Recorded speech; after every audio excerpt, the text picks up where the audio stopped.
안녕하세요. 평생학교 시청자 여러분. 저는 대학에서 중국 고전을 가르치고 있는 이승훈 교수입니다. 삶을 살다 보면 가장 많이 위로를 받기도 하지만 동시에 상처도 많이 받는 관계가 바로 친구 사이의 우정이 아닐까요? 지금은 친구를 나타내는 의미로 사용되는 붕자는 원래 조개를 묶은 다발을 표현한 것으로 화폐의 단위를 나타낸 글자였습니다. 그래서 견해가 비슷한 사람들끼리 모인 집단을 붕당이라고 불렀습니다. 붕자는 서로 비슷한 사람들끼리 모여 있는 모습을 나타냈기 때문에 지금은 친구라는 의미를 갖게 된 것이죠. 친구 사이의 신뢰를 의미하는 우정이란 사람들 사이의 순수한 마음에 해당하는 것일까요? 아니면 잘 숨겨진 이해관계에 불과한 것일까요? 공자의 제자들도 친구와의 관계에 대해 자주 질문했습니다. 가족의 보호에서 벗어나 익명의 타자들과 섞여 사는 사회생활의 첫 출발은 우정에서 시작되었기 때문입니다. 그런데 논어에서 우정은 의외로 다정하거나 헌신적인 관계가 아니라 다소 계산적인 것으로 묘사됩니다. 자공이 친구 사귐에 대해 묻자 공자가 말했다. 진심으로 조언하여 잘 이끌어주되 안 되면 그만두는 것이다. 여기서 자신을 힘들게 할 필요는 없다. 주자는 논어의 해설집인 논어집주에서 친구 사이는 의리로 맺어진 사이이기 때문에 말이 통하지 않으면 그만두는 것이라고 단호하게 선을 긋습니다.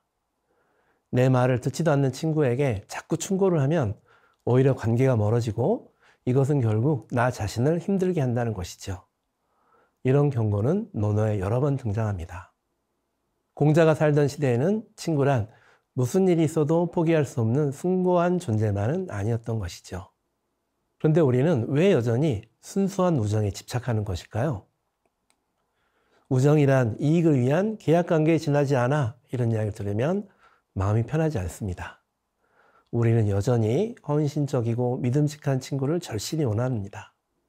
공자는 뜻이 다르면 친구를 그만두면 된다고 했지만 우리는 어렵게 사귄 친구와의 우정을 지키기 위해 자존심도 버릴 준비가 되어 있는 것이죠. 우리가 이처럼 우정을 순수한 것으로 여기게 된 배경에는 어린 시절부터 받아온 교육의 영향도 없지 않을 것입니다. 학창시절 등교할 때 부모님께서 당부하신 말씀은 늘 한결같았죠. 선생님 말씀 잘 듣고 친구랑 싸우지 말아라.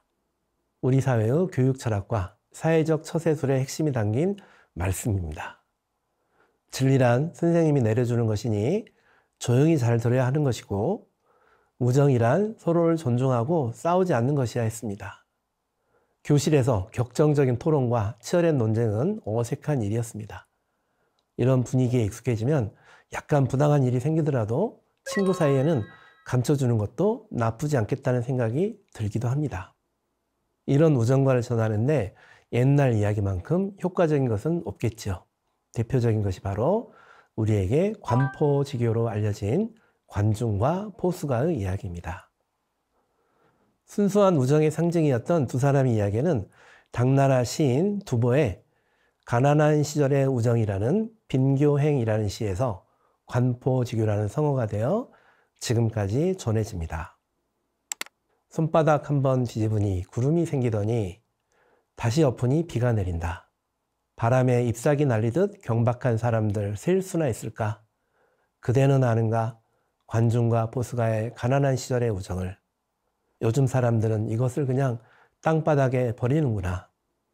손바닥을 앞뒤로 뒤집는 그 짧은 순간에 구름이 생겨났다가 금방 다시 비가 내리는 것처럼 세상사의 인심은 각박해지고 사람들 사이의 우정도 순식간에 돌변합니다. 앞에서는 웃다가 돌아서면 배신하는 비정한 시절을 견뎌야 했던 가난한 시인 두보에게 관중과 포수가의 가난한 시절의 우정, 즉 관포 빈시교는 그 무엇보다 소중해 보였을 것입니다. 이렇듯 순수한 우정에 집착하는 게 뭐가 문제일까요? 어느 누구도 우리에게 포수가처럼 묵묵히 희생하는 사람이 되라고 강요하지는 않습니다. 하지만 이 정도가 아니면 진정한 우정이 아니라는 생각이 마음 한구석에 자리 잡기도 합니다. 개인적인 친구 사이의 우정 기준을 높이 잡는 것에 대해 누구도 비난할 수는 없을 것입니다. 다만 우리가 순수한 우정에 너무 집착한 나머지 보다 중요한 무언가를 잃은 것은 아닌지 돌아볼 필요도 있을 것입니다. 서구 사회가 동아시아보다 먼저 근대 사회로 진입할 수 있었던 핵심적인 이유를 이 우정이란 단어에서 찾는 주장도 있습니다. 동아시아 사회는 순수한 이타적 관계인 가족애와 우정에 몰두한 나머지 이기적 동기를 가진 익명의 존재들 간의 신뢰를 보장해 줄 수 있는 시장경제 규범을 만들지 못했다는 주장인 것이죠. 동아시아 사람들은 순수한 우정이란 허상에 붙잡혀 서로 모르는 익명의 타자들끼리 서로 신뢰할 수 있는 사회적 제도를 만드는데 적극적이지 못했다는 비판인 것입니다. 반면 서구 사회는 익명의 존재들 간의 이익을 보장해주는 시장사회로 빨리 전환되었다는 것입니다. 서구의 근대 시장경제 상인조합은 무엇보다 사적 이익을 최우선으로 합니다. 하지만 모두가 공적 영역을 무시하고 사익만을 우선한다면 그 사회는 통제할 수 없는 무한 경쟁의 늪에 빠질 수밖에 없습니다. 그래서 상호관계나 유대가 거의 없는 익명의 사람들끼리 이익을 거래하는 공간에도 나름의 규범이 생겨납니다. 시장에서 거래하려면 아는 사람은 물론 낯선 사람들에게까지 공정하고 정직하다는 평판을 쌓아야 합니다. 낯선 사람에게도 친밀한 모습을 보여줘야 하는 것이죠. 유럽의 계몽주의 사상가들이 말한 부드러운 상업이라는 개념은 여기에서 비롯되었습니다. 상업이 낯선 사람들 사이에 상호작용을 매끄럽고 부드럽게 만들어 사람들을 길들였다는 것이죠.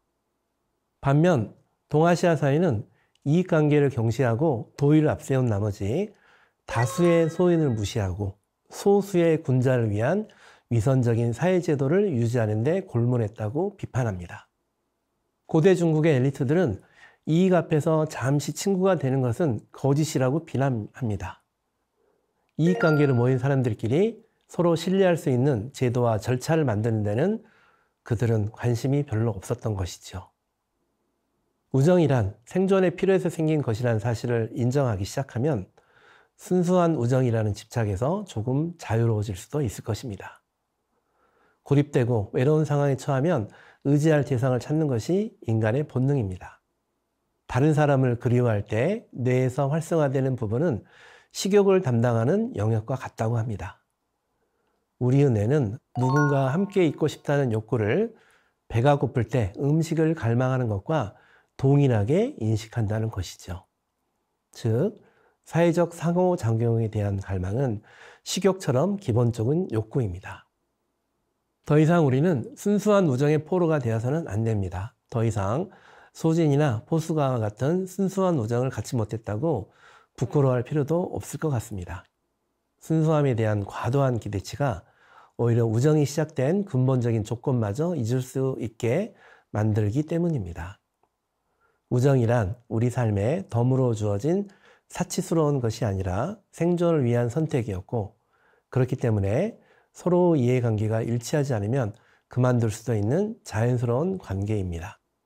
괜히 자신을 힘들게 할 필요 없다. 공자의 말씀입니다.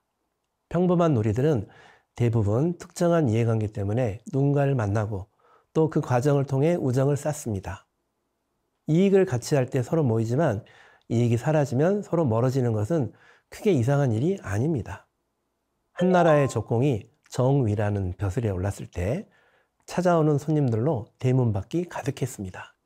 그러나 누명을 쓰면서 관직에서 물러나자 대문 밖에는 참새를 잡는 그물을 쳐도 될 정도로 찾는 사람이 없었다고 합니다.